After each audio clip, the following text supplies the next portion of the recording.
How to search filters on Instagram? Open Instagram application and you can go to story section or the camera section on Instagram.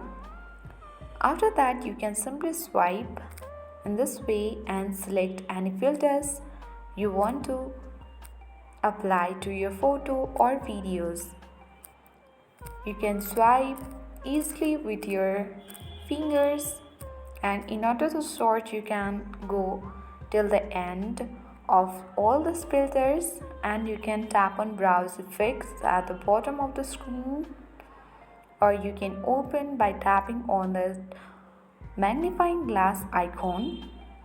From here you can select the trending, appearance or aesthetic filters on Instagram easily and apply it whichever you wish to.